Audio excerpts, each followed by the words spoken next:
On est Siman Chet, Saïf, on était Saïf Vav. Saïf Vav. Al talit katan, yachol levarech lit atef, al palpi she'eno mit atef la lov sho. Comme on a vu lit atef, ça veut dire se couvrir la tête. Dit le Shulchan Aruch, bien qu'un talit katan, on ne se couvre pas la tête avec, on pourra quand même faire la mitzvah de lit atef, comme explique le Mishnah Berurah, parce que c'est comme l'ishev basuka. Je m'assois dans la souka, mais je mange, je fais la brassure manger. C'est-à-dire, enfin, sur la mitzvah, la principale, il y a qui veut dire que le hitatef, de toute façon, c'est vrai que le hitatef, il a, en hébreu, il faut savoir qu'en hébreu, il y a toujours deux sens. Il y a le sens général et le sens, je veux dire, au détail. Par exemple, bichoul, ça veut dire cuire. Mais ça inclut toutes les façons de cuire. Mais quand tu rentres dans le détail, il y a bichoul, il y a afia, il y a tzliya, il y a tigoun. Ouais. Il y a bichoul, c'est dans un liquide, on va l'appeler bichoul. Quand c'est dans un four, ça s'appelle afia. Quand c'est sur le feu, ça s'appelle tzliya. Et quand c'est dans de l'huile, ça s'appelle tigoun. Il y a quatre façons. Mais le général, ça s'appelle bichou, la même chose. Lit atef dans le détail, ça veut dire la tête. Mais dans le général, ça veut dire se couvrir. Donc on peut faire lit atef même sur un talit katan.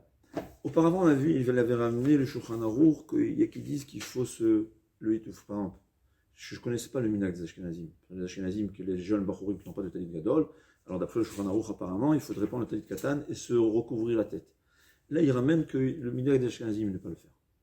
Ouais, même les Bachurim, c'est rare ceux qui font. Il y a les Mekoubalim, apparemment, qui font oui ça, parce que dans la Kabbalah, c'est très important le hitouf. Mais enfin, des Bachurim, des Koubalim, il n'y en a pas beaucoup. Ouais. Mais en tout cas, le hitouf, c'est d'après la Kabbalah, obligatoire, je pense. Ouais. Mais sinon, aujourd'hui, celui qui n'a pas le talit gadol, on ne fait pas. C'est toujours une shlemut dans la mitzvah, il faut savoir, c'est le mitzvah avec plénitude. Il dit le Rama que les Ashkenazim, eux, sur un talit katan, ils disent un mitzvah tzitzit.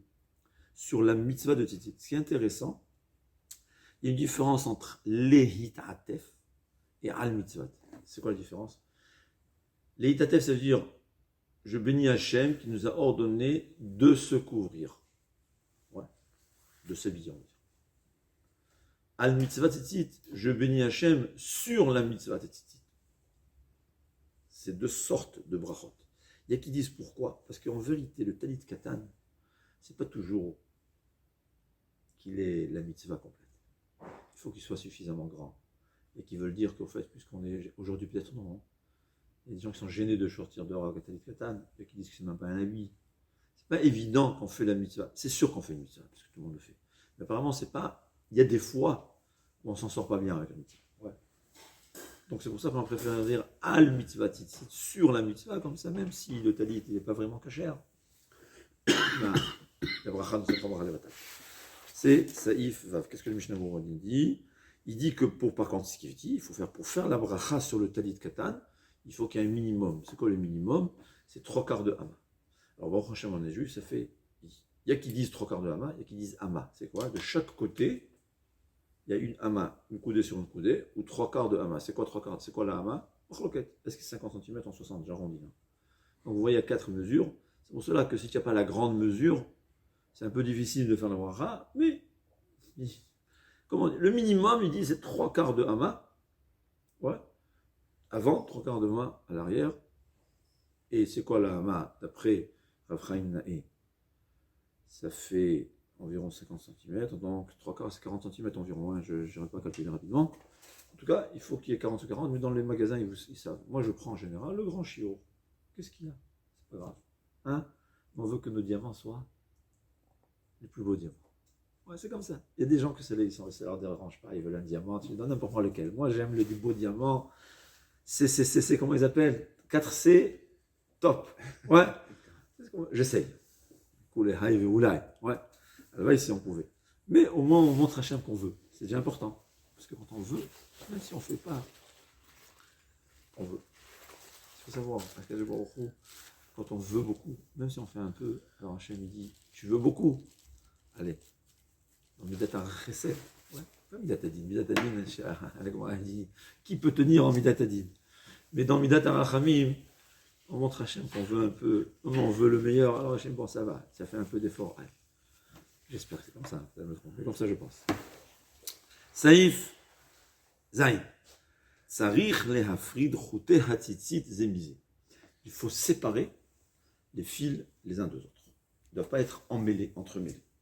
Alors là, il y a une grande marloquette. Pourquoi? Il y a qui disent, comme ça, que tzitzit, le mot tzitzit, c'est une question de vocabulaire. C'était les cheveux qui étaient, tu sais, tu mets la cause, c'est les cheveux qui sont séparés. Donc, au fait, les tzitzit, ils doivent être comme ça, au point où si tes tzitzit, ils sont entremêlés, c'est pas sourd. Et tu ne peux pas faire la bracha dessus. Il y a qui pensent comme ça. Et d'après ça, dit le Ben Ishraï, et beaucoup de mes Koubalim ils disent, qu'à Shabbat, j'ai pas le droit de séparer mes tzitzit. Pourquoi? Parce que jusqu'à présent, j'avais pas le droit de faire la bracha. Et maintenant, en séparant les tzitzit, j'ai transformé mon talit d'un talit pasoul à un talit kasher.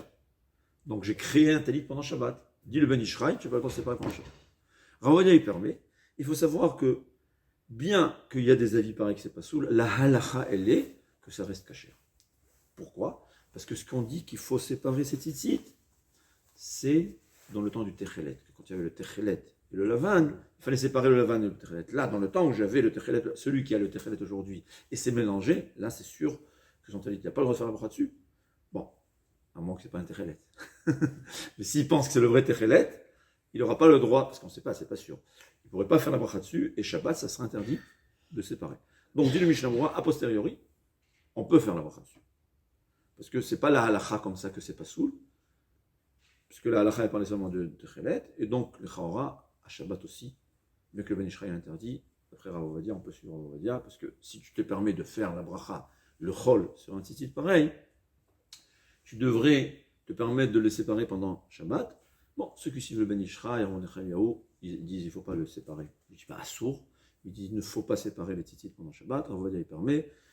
À ma compréhension des choses, selon le Mishnah Berurah, étant donné qu'à posteriori, on peut oui faire la bracha même quand c'est entremêlé, donc le chaora, on aura le droit de séparer pendant le chol. Ce qu'il faut savoir, le Rizal il disait tzitzit serachetevot tzadik yafrid et tzitziotav tamid. C'est-à-dire que même si la halacha ne l'oblige pas, c'est une mitzvah. C'est très important, et apparemment, d'après la Kabbalah, il y a quelque chose d'important, on ne comprend pas ce qu'on fait. Donc, le jour où tu m'expliqueras ce que ça fait le tzitzit, je vais t'expliquer pourquoi on le doit séparer. Je ne comprends ni l'un ni l'autre, mais on a confiance en nos sages, qu'eux voyaient les choses, qu'eux savaient les choses, c'est la tradition de Moshe Rabbeinu, que c'est important. Ça fait des choses, on ne sait pas. Ouais. Pourquoi quand j'appuie sur le bouton, il y a le missile qui s'envole? Je ne sais pas comment ça fonctionne. Ouais, mais ça fonctionne. C'est comme ça, c'est la même chose.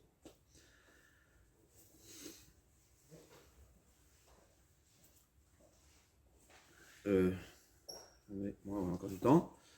Saïf Chet.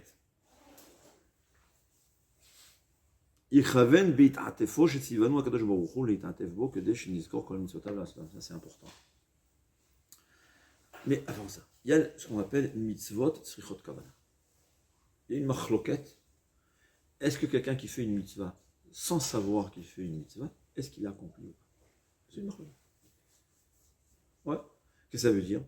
Il y a quelqu'un, il voulait prendre une belle photo. Il est parti mettre des tefilines. Il va arriver au ciel. Ça s'appelle qu'il a fait une mitzvah ou pas?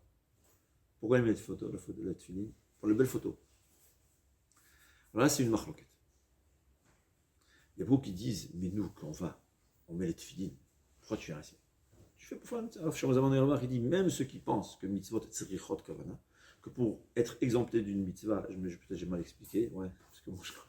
C'est quoi mitzvot tzrichot kavana? Est-ce que pour être exempté d'une mitzvah, il faut avoir l'intention, au moment où j'accomplis la mitzvah, que je l'accomplis pour la mitzvah?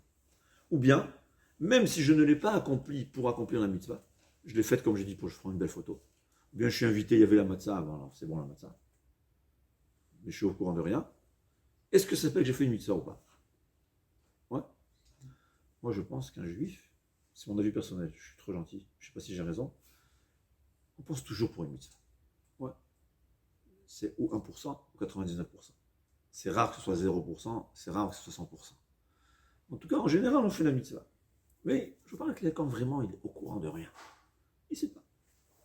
Il ne sait pas qu'il y a une mitzvah de tefilin. Pour lui, c'est le pauvre, un juif assimilé. Ouais. Il voit une belle photo, pour lui, il ne sait même pas si c'est juif ou bouddhiste. Il n'a aucune idée. Il met le fait la mitzvah ou pas. Marlokatia qui disent que bien que lui, il ne savait rien du tout, il a accompli la mitzvah. C'est pour cela que le khatrila, a priori, toujours, quand je fais la mitzvah, j'accomplis, je suis en train d'accomplir la mitzvah d'Hachem, je dois penser dans ma tête. Il y a qui disent le Hachem Yichud, je accomplis la mitzvah.